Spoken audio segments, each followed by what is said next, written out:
तो स्वागत है दोस्तों आप सभी का अपने यूट्यूब चैनल इतिहास तरंगिणी में। हम इस पीढ़ी के करंट अफेयर्स को कर रहे थे। पिछले वीडियो में हमने फर्स्ट 100 MCQs यानी वस्तुनिष्ठ प्रश्न को देखा था। ठीक है, हमने 100 क्वेश्चंस तक देखा था। इस वीडियो में हम नेक्स्ट 100 क्वेश्चंस को देखेंगे। यदि आपने पिछला वीडियो नहीं देखा है तो आप प्लेलिस्ट में देखेंगे, वहाँ आपको वो वीडियो मिल जाएगा, या आप इसके डिस्क्रिप्शन में देखेंगे, आपको उस वीडियो का लिंक मिल जाएगा। ठीक है, इस PDF में MC जुलाई 2024 से 1 जून 2025 तक के करंट अफेयर्स यहाँ पे दिए हुए हैं। ठीक है, तो चलिए शुरू करते हैं। ये पार्ट 2 है। चैनल पे आप नए हैं तो प्लीज़ चैनल को सब्सक्राइब कर लें। पहला क्वेश्चन है क्वेश्चन नंबर 101। लता दीनानाथ मंगेशकर पुरस्कार 2025 से किसे सम्मानित किया गया है? इसका सही जवाब है ऑप्शन डी, कुमार मंगलम बिड़ला। लता दीनानाथ मंगेशकर पुरस्कार 2025 से किसे अवार्ड किया गया है? कुमार मंगलम बिड़ला को। Question number 102। Times Higher Education Asia ranking 2025 में भारत में कौन शीर्ष पे है? तो इंडिया में जितने भी टॉप इंस्टीट्यूट हैं, जैसे IIT बॉम्बे, IIT मद्रास है, ISC बेंगलोर है, ऐसे ऑप्शंस रहेंगे आपके सामने। तो Times Higher Education Asia ranking 2025 में जो इस बार टॉप किया है वो है IISc बेंगलुरु। ठीक है, बेंगलोर। तो इसका सही जवाब है IISc Bangalore. Option number B आपका सही जवाब है। अगला सवाल देखिए, गुरुदेव कालीचरण ब्रह्मा पुरस्कार 2025 से किसे सम्मानित किया गया है? इसका सही जवाब है अच्युत सामंत को। ठीक है, इसका सही जवाब है ऑप्शन सी, अच्युत सामंत। ध्यान दीजिएगा, गुरुदेव कालीचरण ब्रह्मा पुरस्कार महत्वपूर्ण सवाल है। ठीक है, इसका सही जवाब है अच्युत सामंत। हमने चर्चा किया था ISSF विश्व कप के बारे में। आपको बताना है कि भारत कुल 7 पदकों के साथ किस स्थान पे रहा है। देखो, भारत को इस बार 2 स्वर्ण, 4 रजत और 1 कांस्य पदक मिला है। तो ISSF विश्व कप 2025 में भारत टोटल 7 पदकों के साथ तीसरे स्थान पर रहा है। China, USA, then India. किस राज्य के युद्ध स्मारक परिवार में खोंगजुम दिवस मनाया गया? देखिए, दिवस, महोत्सव, उत्सव ये महत्वपूर्ण है। तो खोंगजुम दिवस मनाया गया है मणिपुर में। याद रखेंगे, खोंगजुम दिवस मणिपुर में। किस राज्य के मुख्यमंत्री ने गरिया और बोर्शो बोरोन उत्सव 2025 का आयोजन किया था? तो ये गरिया और बोर्शो बोरोन उत्सव का आयोजन किया था त्रिपुरा में। ठीक है, इसका सही जवाब है ऑप्शन ए, त्रिपुरा में। बात की है त्रिपुरा के मुख्यमंत्री की। ठीक है, तो यहाँ के त्रिपुरा के वर्तमान मुख्यमंत्री कौन है? मानिक शाह। मानिक शाह, याद रहेगा। CM कौन है यहाँ पे? मानिक शाह। त्रिपुरा के CM कौन है? मानिक शाह। अगला प्रश्न देखते हैं, दक्षिण भारत की पहली AC-EMU ट्रेन कहाँ शुरू की गई? तो इसका सही जवाब है ऑप्शन सी। ठीक है, AC-EMU ट्रेन कहाँ चली है? चेन्नई में। किस मंत्रालय के अंतर्गत हिल्ड पहल शुरू की गई है? ठीक है, हाल ही में आपने सुना होगा कि अमित शाह ने, यानी कि जो गृह मंत्री हैं, इन्होंने हिल्ड पहल शुरू की है। किसके लिए? जितने भी मेंटल इशू से गुजर रहे हैं, या फिर जो अल्कोहल के एडिक्ट हैं, या फिर जिनका लीवर को लेके इशू है, वो इनको एड्रेस करते हुए उन्होंने हिल्ड पहल शुरू की है। इसका सही जवाब है ऑप्शन डी, गृह मंत्रालय। ठीक है, हाल ही में 23 अप्रैल को पहली बार सूर्य किरण के नाम से एरोबैटिक शो का आयोजन किया गया था। आपको बताना है यह आयोजन कहाँ हुआ था। Surya Kiran aerobatic show. ठीक है, इसका सही जवाब है ऑप्शन सी, पटना, बिहार में। किस राज्य सरकार ने पिंक ई-रिक्शा योजना शुरू की है? इसका सही जवाब है ऑप्शन बी, महाराष्ट्र ने। महाराष्ट्र ने पिंक ई-रिक्शा योजना शुरू की है। सऊदी अरब में आयोजित 6वीं एशियाई अंडर 18 एथलेटिक्स चैंपियनशिप 2025 में भारत कुल 11 पदकों के साथ कौन से स्थान पर रहा है? इसका सही जवाब है ऑप्शन बी, 6वें स्थान पर रहा है।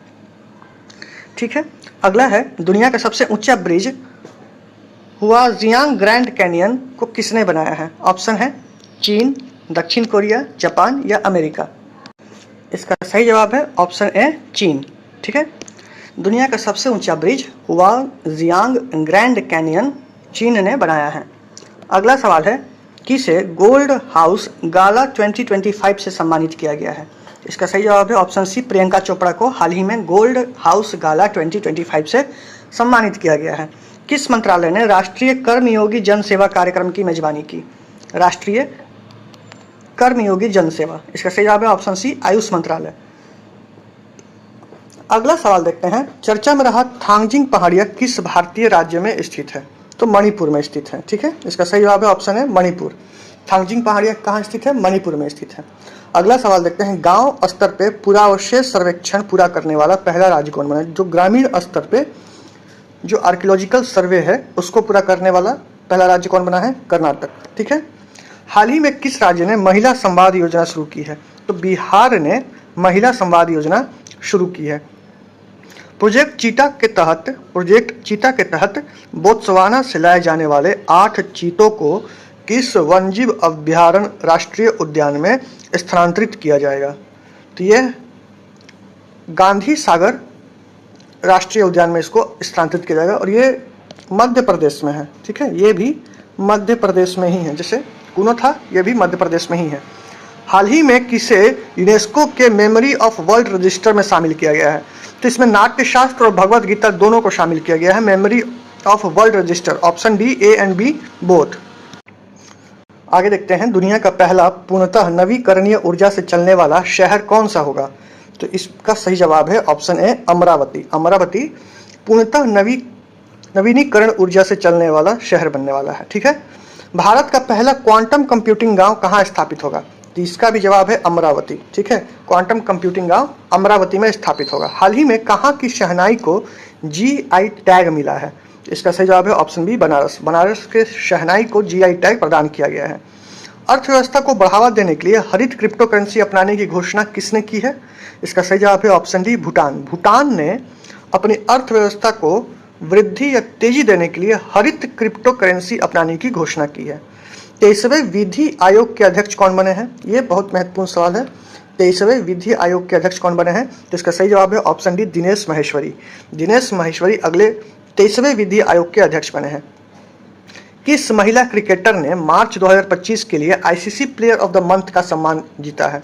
ठीक है, इसका सही जवाब है ऑप्शन डी, जॉर्जिया वॉल। ये ऑस्ट्रेलिया की क्रिकेटर है। किस देश द्वारा दुनिया का पहला क्वांटम आधारित प्लेटफॉर्म क्यू शील्ड लॉन्च किया गया है? तो क्यू शील्ड हाल ही में भारत ने लॉन्च किया है। इसका सही जवाब है ऑप्शन बी, भारत। अगले प्रश्न की ओर चलते हैं। Laureus world sportsman of the year award 2025 जीतने वाले ये मोंडो डुप्लेंटिस किस खेल से संबंधित हैं? एक यूनिक गेम है जिसका नाम है पॉल वॉल्टर। ठीक है, पॉल वॉल्टर इसका सही जवाब है। प्रश्न 128, भारतीय निशानेबाज अर्जुन बाबूटा ने ISSF विश्व कप निशानेबाजी 2025 में कौन सा पदक जीता है?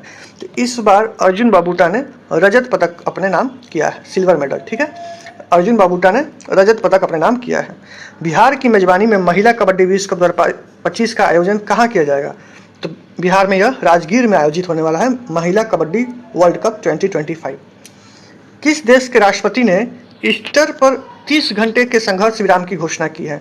तो यह रशिया के राष्ट्रपति व्लादिमीर पुतिन ने इसकी घोषणा की थी। ईस्टर पे 30 आवर्स ये जो स्ट्रगल कॉन्फ्लिक्ट चला था उसके बाद विराम की घोषणा की। ठीक है, इसका सही जवाब है ऑप्शन बी, रशिया। किस फुटबॉल टीम ने आई लीग 24-25 खिताब जीता है? इसका सही जवाब है Churchill brothers football club Goa, Churchill brothers FC Goa. हाल ही में बॉम्बे स्टॉक एक्सचेंज ने कौन सी वर्षगांठ मनाई है? अभी BSE का जो बना है ये 150वीं वर्षगांठ थी। ठीक है, अप्रैल 2025 में भारत का दौरा करने वाले संयुक्त राज्य अमेरिका के उपराष्ट्रपति कौन हैं? ठीक है, इसका सही जवाब है option B, JD Vance. JD Vance इसका सही जवाब है। ये USA के वाइस प्रेसिडेंट है जेडी वेंस। अगला सवाल देखते हैं। भारत और उज्बेकिस्तान के बीच डस्टलिक सैन्य अभ्यास का कौन सा संस्करण पुणे में आयोजित हुआ? तो याद रखना है कि डस्टलिक कहाँ आयोजित हुआ है? पुणे में। और ये कौन सा संस्करण था? तो ये 6ठा संस्करण था। आगे देखते हैं। किस टीम ने hockey India senior main national championship 2025 का खिताब जीता है? तो इंडिया का जो hockey India senior mains national championship है ये पंजाब ने अपने नाम किया है। ठीक है, इसका सही जवाब है ऑप्शन है पंजाब। 21 अप्रैल 2025 को बहुराष्ट्रीय हवाई युद्ध अभ्यास डेजर्ट फ्लैग 10, ठीक है, ये कहाँ आयोजित हुआ है? ये UAE में आयोजित हुआ है, अल डफरा एयरबेस में। UAE के अल डफरा एयरबेस में डेजर्ट फ्लैग 10 आयोजित हुआ है। 15 अप्रैल 2025 को भारत के किस राज्य ने अपना 77वां स्थापना दिवस मनाया? तो ये 77th स्थापना दिवस किसने बनाया है? हिमाचल प्रदेश ने 15 अप्रैल को। आगे देखते हैं। मिसेज ग्लोब इंटरनेशनल खिताब जीतने वाली पहली भारतीय महिला कौन बनी है? इसका सही जवाब है option B, Anuradha Garg. Mrs Globe International Anuradha Garg. Bharat के 52वें मुख्य न्यायाधीश जो CGI बने हैं उनका नाम है जस्टिस BR गवई। 52वें मुख्य न्यायाधीश ये कौन है? Justice BR Gavai. Justice BR Gavai के बारे में याद रखना है, ये पहले बुद्धिस्ट CGI हैं, बुद्धिस्ट CGI हैं, और ये दूसरे दलित सेकंड दलित CGI हैं, चीफ जस्टिस ऑफ इंडिया है। ठीक है, यहाँ से सवाल बन सकता है, भारत के पहले बुद्धिस्ट CGI और दूसरे सेकंड दलित CGI हैं। ठीक है, तो ये 52वें मुख्य न्यायाधीश बने हैं जस्टिस BR गवई।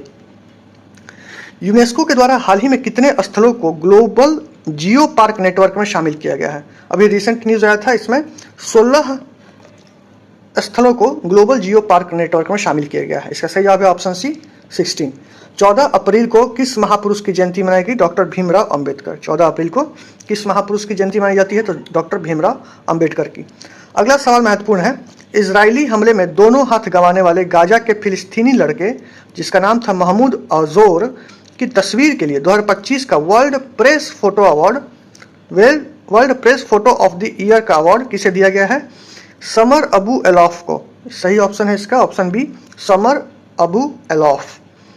विश्व कप मुक्केबाजी में स्वर्ण पदक जीतने वाले प्रथम भारतीय पुरुष खिलाड़ी कौन बने हैं? इसका सही जवाब है ऑप्शन डी, हितेश गुलिया। याद रखिएगा ऑप्शन, हितेश गुलिया। इन्हें गोल्ड पदक मिला है किसमें? वर्ल्ड कप मुक्केबाजी में। ये पहले भारतीय खिलाड़ी थे जिन्हें इस विश्व कप में स्वर्ण पदक मिला था। ठीक है, नाम है हितेश गुलिया। अगला सवाल देखिए, वर्ल्ड इकोनॉमिक फोरम के द्वारा यंग ग्लोबल लीडर 2025 के लिए किसे चुना गया है? सही जवाब है ऑप्शन है राम मोहन नायडू। यही सवाल यहाँ रिपीट होता है 146 में कि WEF यानी कि वर्ल्ड इकोनॉमिक फोरम वैश्विक युवा नेता यंग ग्लोबल लीडर के रूप में किसे चुना गया है? इसका भी सही जवाब है राम मोहन नायडू। ठीक है, अगला सवाल देखते हैं, किस खेल से संबंधित वंदना कटारिया ने संन्यास लिया है? तो वंदना कटारिया हॉकी की प्लेयर थी। ठीक है, इन्होंने हॉकी से संन्यास लिया है। हाल ही में चर्चा में रहा बाबा बैजनाथ सुरंग कहाँ स्थित है? इसका सही जवाब है ऑप्शन डी, उत्तराखंड। ठीक है, ऑप्शन डी, उत्तराखंड। बाबा बैजनाथ सुरंग कहाँ स्थित है? उत्तराखंड में। अगला सवाल देखते हैं, भारत किसके साथ मिलकर निसार मिशन लॉन्च करेगा? तो नासा के साथ। खेलो इंडिया यूथ गेम्स 2025 का शुभंकर क्या है? खेलो इंडिया यूथ गेम्स 2025 का शुभंकर क्या है? इसका शुभंकर है गज सिंह। सही जवाब है ऑप्शन बी, गज सिंह। खेलो इंडिया यूथ गेम्स का शुभंकर है गज सिंह। मई 2025 में अंतर्राष्ट्रीय अंतरिक्ष स्टेशन की यात्रा करने वाले भारतीय अंतरिक्ष यात्री कौन बने हैं? तो इसका सही जवाब है शुभांशु शुक्ला। मई में ये अंतरिक्ष स्टेशन में यात्रा करने वाले भारतीय अंतरिक्ष यात्री थे। ठीक है, इसका सही जवाब है ऑप्शन बी, शुभांशु शुक्ला। 1 अप्रैल को भारत के किस राज्य ने अपना 90वां स्थापना दिवस मनाया? इसका सही जवाब है ऑप्शन बी, महाराष्ट्र ने। किस देश की जनसंख्या में लगातार 14वें साल गिरावट दर्ज की गई है? इसका सही जवाब है ऑप्शन डी, लगातार 14वें साल इसकी जनसंख्या में गिरावट दर्ज की गई है। किस राज्य सरकार ने भूमि सुरक्षा और पारदर्शिता सुरक्षित रखने के लिए भू भारती पोर्टल लॉन्च किया है? भू भारती पोर्टल तेलंगाना ने लॉन्च किया है। इंपॉर्टेंट सवाल है, इसको याद रखना है। किस राज्य सरकार ने भूमि सुरक्षा या ट्रांसपेरेंसी को सुनिश्चित करने के लिए भू भारती पोर्टल लॉन्च किया है? तेलंगाना ने। लगातार चौथे साल भी भारत का सबसे बड़ा व्यापारिक साझेदार कौन बना है? अमेरिका। इसका सही जवाब है ऑप्शन सी, अमेरिका। भारत का सबसे बड़ा व्यापारिक साझेदार कौन है? अमेरिका। अगला है कि त्रिभाषा पॉलिसी, 3 लैंग्वेज पॉलिसी को अपनाने वाला या लागू करने वाला पहला भारतीय राज्य कौन बना है? इसका सही जवाब है ऑप्शन डी, महाराष्ट्र। अच्छा, ये जो त्रिभाषा पॉलिसी है इसका रिकमेंडेशन किस कमेटी ने किया था? त्रिभाषा पॉलिसी का रिकमेंडेशन किस कमेटी ने किया था? इसका सही जवाब है ऑप्शन, अच्छा यहाँ तो ऑप्शन नहीं है इसको लेके, इसका सही जवाब है कोठारी कमीशन। ठीक है, कोठारी कमीशन, याद रखेंगे कोठारी कमीशन। सवाल पूछ सकता है कि 3 लैंग्वेज पॉलिसी किस कमीशन के रिकमेंडेशन पे आया था? कोठारी कमीशन। ठीक है, और अपनाने वाला पहला राज्य कौन था? महाराष्ट्र। ठीक है, आगे देखते हैं, भारतीय सेना के कितने जवानों को संयुक्त राष्ट्र के द्वारा पदक दिया गया है? ठीक है, इसका सही जवाब है ऑप्शन डी, 821। टोटल 821 भारतीय सेना के जवान हैं जिन्हें संयुक्त राष्ट्र पदक से सम्मानित किया गया है। अगला सवाल देखते हैं, हालिया में जारी एक रिपोर्ट के अनुसार कौन सा राज्य सरकारी अस्पतालों के मरीजों को मुफ्त दवा वितरण करने के मामले में अव्वल रहा है? तो ये बिहार की बात हो रही है। बिहार स्टेट फ्री में दवाइयों को डिस्ट्रीब्यूट करने के मामले में पहले स्थान पर है। ठीक है। अगला सवाल है कि मसाकी काशीवारा इन्हें हाल ही में एबल पुरस्कार से सम्मानित किया गया था। देखो, एबल पुरस्कार गणित यानी मैथ्स में दिया जाता है। आपको बताना कि ये जो मसाकी काशीवारा है ये किस देश से संबंधित है, ये कहाँ के रहने वाला है? तो ये जापानी व्यक्ति हैं मसाकी काशीवारा, इन्हें एबल पुरस्कार से सम्मानित किया गया है। 2024-25 में भारत के निर्यात में कितने प्रतिशत की वृद्धि हुई है? ठीक है, यह कठिन सवाल है। इसका सही जवाब है ऑप्शन सी, 5.5%। ठीक है, 2024-25 में भारत के निर्यात में कितने प्रतिशत की वृद्धि दर्ज की गई है? तो इसका सही जवाब है 5.5%। ध्यान दीजिएगा कि भारत ने जो इस वर्ष पिछले 24-25 में कुल निर्यात किया है, उस कुल निर्यात का मूल्य यदि पूछे, ये हमने ऑलरेडी डिस्कस किया हुआ है, स्पीडी में ही मेंशन है ये, वो मूल्य है 824.9 बिलियन डॉलर। ठीक है, तो भारत ने कुल कितने मूल्य का एक्सपोर्ट किया है? तो 824.9 बिलियन डॉलर। इसको याद रखना, 824.9 बिलियन डॉलर। और कितने प्रतिशत की वृद्धि हुई है? तो 5.5% की वृद्धि हुई है। ठीक है, आगे देखते हैं। देश का पहला पूर्ण डिजिटल साक्षर राज्य कौन बना है? तो केरल इसका सही जवाब है। एक और महोत्सव है जो कि कलम और कवच 2.0 के नाम से आयोजित किया गया था। यह रक्षा साहित्य महोत्सव है। ये कहाँ आयोजन हुआ था? इसका सही जवाब है ऑप्शन बी, नई दिल्ली। या नई दिल्ली में यह महोत्सव आयोजित हुआ था, कलम और कवच 2.0। अगला सवाल है कि किस आईआईटी ने कीटाणुओं से लड़ने के लिए एक होस्ट प्रोटीन की खोज की है? इसका सही जवाब है option B, IIT Mumbai. IIT Mumbai ने होस्ट प्रोटीन की खोज की है। अगला सवाल है, किस राज्य के मुख्यमंत्री ने ई सेहत ऐप का शुभारंभ किया है? इसका सही जवाब है ऑप्शन ए, जम्मू कश्मीर। जम्मू कश्मीर ने हाल ही में ई सेहत ऐप लॉन्च किया था। अगला सवाल है कि एक पुस्तक लॉन्च की गई है, संस्कृति का पंचम अध्याय, यह किससे संबंधित है? ये प्रधानमंत्री नरेंद्र मोदी के भाषणों का संकलन है। ठीक है, संस्कृति का पंचम अध्याय प्रधानमंत्री के जो भाषण है उनका संकलन है। अगला सवाल है, वर्चुअल दलित साहित्य पुरस्कार 2025 से किसे सम्मानित किया गया है? तो इसका सही जवाब है option A, P Sivakami. Option A, P Sivakami इसका सही जवाब है, वर्चुअल दलित साहित्य पुरस्कार 2025। अप्रैल 2025 में साइबर सुरक्षा के लिए QNU लैब्स द्वारा लॉन्च किए गए प्लेटफॉर्म का नाम क्या है? ठीक है, इसका नाम है option B, Q shield. Option B इसका सही जवाब है, क्यू शील्ड। QNU लैब्स के द्वारा एक प्लेटफॉर्म लॉन्च किया गया है। किस लिए? उसका उद्देश्य क्या है? उसका उद्देश्य है साइबर सुरक्षा। ठीक है, साइबर सुरक्षा। अगला सवाल है, डोनाल्ड ट्रंप के द्वारा भारतीय वस्तुओं पर 9 अप्रैल 2025 से लागू पारस्परिक टैरिफ प्रतिशत क्या है? तो उन्होंने अभी जो ट्रेड वॉर की स्थिति बना दी थी ट्रंप ने, उसी में भारत पे भी टैरिफ लगा था। तो इसका सही जवाब है ऑप्शन सी, 25%। ठीक है, 25% की टैरिफ लगा दी थी। आयुष्मान भारत योजना में शामिल होने वाला 35वां राज्य कौन बना है? इसका सही जवाब है ऑप्शन सी, दिल्ली। ठीक है, राज्य नहीं है, यूटी है, लेकिन राज्य मेंशन है। इसका सही जवाब है कौन? दिल्ली 35वां राज्य बना है आयुष्मान भारत योजना से जुड़ने वाला। इंडियन सुपर लीग ISL 2024-25 का खिताब किसने जीता है? ये मोहन बागान सुपर जायंट ने जीता है इंडियन सुपर लीग 2024-25 का खिताब।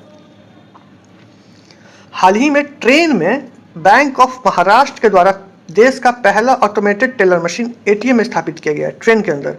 ठीक है, इसका सही जवाब है, पूछ रहे कौन सा ट्रेन? ठीक है, ऑप्शन है आपके पास, विवेक एक्सप्रेस, समझौता एक्सप्रेस, नेताजी एक्सप्रेस या पंचवटी एक्सप्रेस। तो इसका सही जवाब है पंचवटी एक्सप्रेस। हाल ही में पंचवटी एक्सप्रेस में बैंक ऑफ महाराष्ट्र ने ट्रेन के अंदर ATM स्थापित किया है। ठीक है, याद रहेगा। हाल ही में माधवपुर घेड़ मेला कहाँ आयोजित किया गया है? माधवपुर घेड़ मेला गुजरात में आयोजित किया गया है। माधवपुर घेड़ मेला गुजरात में आयोजित किया गया है। अगला महत्वपूर्ण सवाल है, शेड्यूल कास्ट वर्गीकरण अधिनियम लागू करने वाला पहला राज्य कौन है? ठीक है, शेड्यूल कास्ट वर्गीकरण अधिनियम लागू करने वाला पहला राज्य कौन बना है? इसके ऑप्शन है झारखंड, बिहार, उड़ीसा एवं तेलंगाना। इसका सही जवाब है option D, Telangana. Option D, Telangana, याद रहेगा। अगला सवाल देखते हैं, हाल ही में भरनी उत्सव कहाँ मनाया गया? भरनी उत्सव हाल ही में कहाँ मनाया गया?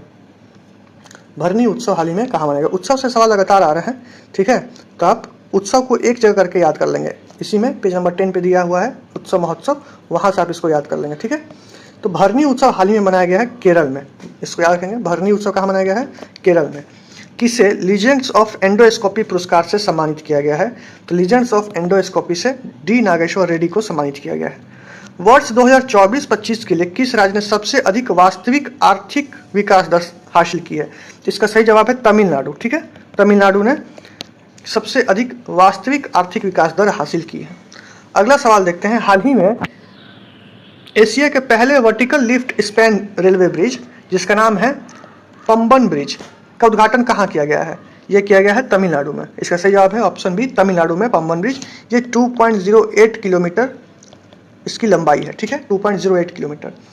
किस राज्य ने छतों पर सौर ऊर्जा को बढ़ावा देने के लिए सौर मिशन शुरू किया है? तो छतों पर नागालैंड ने, ठीक है। और रेलवे स्टेशन पे पूछेगा तो राजस्थान ने, ठीक है। रेलवे स्टेशन पे राजस्थान ने, और छतों पर सौर मिशन अभी हाल ही में लॉन्च किसने किया है? नागालैंड ने। किस राज्य सरकार ने डॉक्टर भीमराव अंबेडकर अभ्यारण्य को राज्य का 25वां अभ्यारण्य घोषित किया है? इसका सही जवाब है ऑप्शन सी, मध्य प्रदेश ने। ऑप्शन सी, मध्य प्रदेश ने। हाल ही में चर्चा में रहा तहव्वुर राणा का संबंध किस बड़ी आतंकी घटना से है? तो तहव्वुर राणा एक बार फिर से चर्चा में आए हैं। इसका संबंध था 26/11 मुंबई हमला से। तहव्वुर राणा, इसको मास्टरमाइंड कहा जाता है, तो 26/11 से इसका संबंध था, ठीक है। ये पाकिस्तानी कैनेडियन आदमी था तहव्वुर राणा, जिसका प्लान था ये 26/11 जो मुंबई हमला हुआ था मुंबई में। अगला सवाल देखते हैं। 9 अप्रैल 2025 को राष्ट्रपति डोनाल्ड ट्रंप द्वारा घोषित 90 दिवसीय वैश्विक टैरिफ विराम से अमेरिका ने किस देश को बाहर रखा है? तो भारत को छूट दिया था अमेरिका ने टैरिफ के मामले में 9 अप्रैल को, ठीक है। पहले 25% हमने देखा था, यहाँ पे 25% का टैरिफ लगाया था, इसके बाद भारत को थोड़ा छूट दिया। अगला सवाल है वक्फ से, वक्फ संशोधन अधिनियम 2025। सवाल है कि यह किस तारीख को लागू हुआ था? ठीक है, ये लागू हुआ है 8 अप्रैल 2025 को। 8 अप्रैल 2025 को यह लागू हुआ है। अच्छा, लोकसभा से किस तारीख को पारित हुआ है? 2 अप्रैल को, याद रखिएगा, 2 अप्रैल को ये लोकसभा से पारित हुआ है। लोकसभा से ये पारित हुआ है और 8 अप्रैल को ये लागू हो गया है। राष्ट्रपति द्रौपदी मुर्मू को लिस्बन में कौन सा पुरस्कार मिला है? तो हाल ही में लिस्बन यानी पुर्तगाल की राजधानी, वहाँ राष्ट्रपति द्रौपदी मुर्मू को अवार्ड दिया गया है key to the city of Lisbon, ठीक है। पुरस्कार का नाम है key to the city of Lisbon.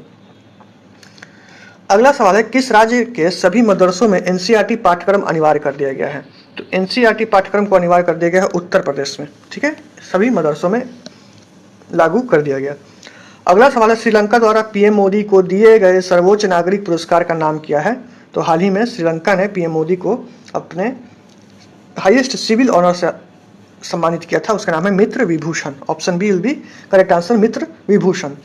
Fred Dorrington sand master पुरस्कार, सैंड मास्टर समझते हैं जो बालू से कलाकृति करते हैं, ये उड़ीसा के रहने वाले सुदर्शन पटनायक, इन्हें हाल ही में फ्रेड डॉरिंगटन सैंड मास्टर पुरस्कार से सम्मानित किया गया है, Sudarshan Pattnaik. Option C is the correct answer. आगे देखते हैं किस राज्य सरकार ने जीरो पॉवर्टी मिशन का नाम डॉक्टर भीमराव अंबेडकर के नाम पर रखने की घोषणा की है? इसका सही जवाब है ऑप्शन बी उत्तर प्रदेश ने, ठीक है। उत्तर प्रदेश ने डॉक्टर भीमराव अंबेडकर के नाम पे जीरो पॉवर्टी मिशन का नाम रखने की घोषणा की है।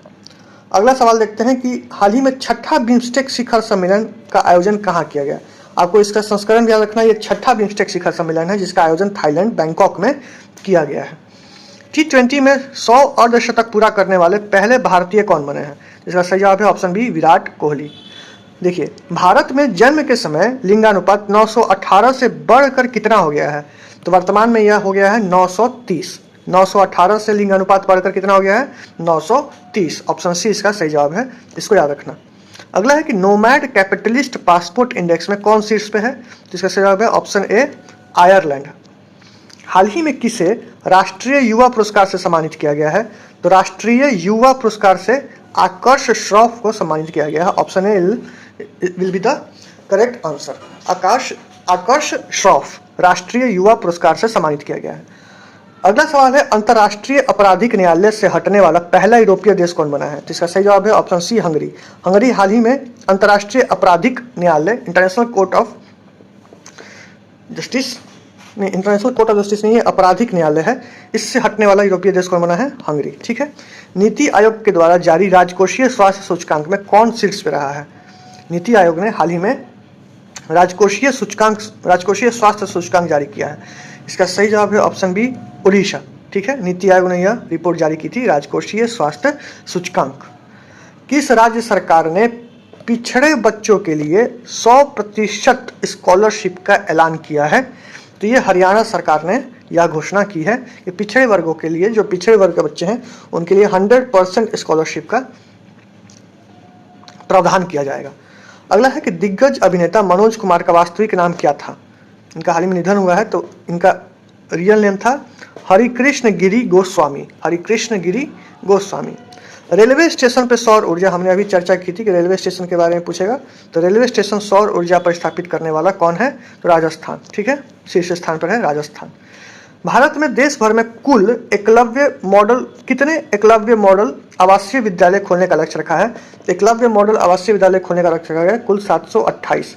ऑप्शन ए इसका करेक्ट आंसर है, 728 एकलव्य मॉडल आवासीय विद्यालय। लोकसभा में वक्फ संशोधन विधेयक कब पारित हुआ? तो इसकी भी चर्चा हमने की थी। 2 अप्रैल 2025 को लोकसभा से वक्फ संशोधन पारित हुआ। ठीक है। तो जो वक्फ बिल था ये लोकसभा से 2 अप्रैल को पारित हुआ है। 2 अप्रैल को पारित हुआ है। और ये लागू कब हुआ है? लागू हुआ है 8 अप्रैल को। 8 अप्रैल को ये लागू हो गया है पूर्ण रूप से। ठीक है। लागू हो गया है पूर्ण रूप से। 2 अप्रैल को लोकसभा से ये पारित हुआ था। अगला सवाल देखिए, नेटवर्क तत्परता सूचकांक, ये वैश्विक स्तर का इंडेक्स है जिसका नाम है नेटवर्क रेडिनेस इंडेक्स। इसमें भारत का स्थान है 36। ठीक है। आप इंडेक्स भी आप अलग से याद करेंगे एक बार में। नेटवर्क तत्परता सूचकांक में भारत का स्थान कितना है? 36वें स्थान पे है। फीफा महिला विश्व कप 2025 की मेजबानी कौन सा देश करेगा? फीफा महिला विश्व कप 2025 की मेजबानी कौन सा देश कर रहा है? United kingdom. Option D correct answer है। हाल ही में किन्हें हिंदी के लिए रामनाथ गोयनका पुरस्कार 2025 से सम्मानित किया गया है? तो रामनाथ गोयनका पुरस्कार 2025 से हाल ही में मृदुलिका झा को सम्मानित किया गया है। अगला सवाल है, बायोसारथी पहल भारत में किस मंत्रालय के द्वारा लॉन्च किया गया है? तो बायोसारथी विज्ञान एवं प्रौद्योगिकी मंत्रालय के द्वारा लॉन्च किया गया है। ऑप्शन सी इसका सही जवाब है। एबल पुरस्कार के बारे में हमने चर्चा किया था। एबल पुरस्कार गणित यानी मैथ्स में दिया जाता है और इस बार ये दिया गया है मासाकी काशिवारा को, जो कि जापान के रहने वाले हैं। कहाँ के रहने वाले हैं? जापानी व्यक्ति हैं। अगला सवाल है, भारत और किर्गिस्तान के बीच हाल ही में संयुक्त सैन्य अभ्यास खंजर 12, ठीक है, खंजर का यह 12वां संस्करण था, यानी कि ये खंजर का 12वां संस्करण था। सवाल है कि यह कहाँ आयोजित किया गया है? इसका सही जवाब है ऑप्शन ए, तोकमक किर्गिस्तान। भारत और नेपाल साहित्य महोत्सव का आयोजन कहाँ किया जाएगा? भारत और नेपाल का संयुक्त रूप से साहित्य महोत्सव का आयोजन किया जाएगा मथुरा में। ठीक है, मथुरा इसका सही जवाब है। हाल ही में किस मंत्रालय ने बालपन की कविता पहल शुरू की है? तो यह शिक्षा मंत्रालय ने शुरू की है। बालपन की कविता। वरिष्ठ नागरिक आयोग स्थापित करने वाला देश का पहला राज्य कौन बना है? तो वरिष्ठ नागरिक आयोग हाल ही में केरल ने स्थापित किया है। और स्वतंत्रता सेनानी पी श्रीरामुलु की 58 फीट ऊंची प्रतिमा, पी श्रीरामुलु की 58 फीट की ऊंची प्रतिमा कहाँ स्थापित की गई है? इसका सही जवाब है ऑप्शन ए, अमरावती में। ठीक है। नेतुम्बु नंदी दैतवाह किस देश की पहली महिला राष्ट्रपति बनी है? इसका सही जवाब है ऑप्शन डी, नामीबिया। ठीक है, नेतुम्बु नंदी दैतवाह नामीबिया की पहली महिला राष्ट्रपति बनी है। अगला सवाल है, किस मंत्रालय ने राष्ट्रीय कर्मयोगी जन सेवा कार्यक्रम लॉन्च किया है? तो राष्ट्रीय कर्मयोगी जन सेवा कार्यक्रम आयुष मंत्रालय के द्वारा लॉन्च किया गया है। और हाल ही में किस राज्य का 113वां स्थापना दिवस मना है? तो ये बिहार का 113वां स्थापना दिवस था। ठीक है, ये था सेकंड वीडियो। अपने दोस्तों में इसको शेयर कीजिए, वीडियो को लाइक कीजिए और इसके नेक्स्ट पार्ट में हम पार्ट 3 में नेक्स्ट 100 क्वेश्चंस को करेंगे। मिलते हैं अगले वीडियो में, तब तक के लिए धन्यवाद। जय हिंद।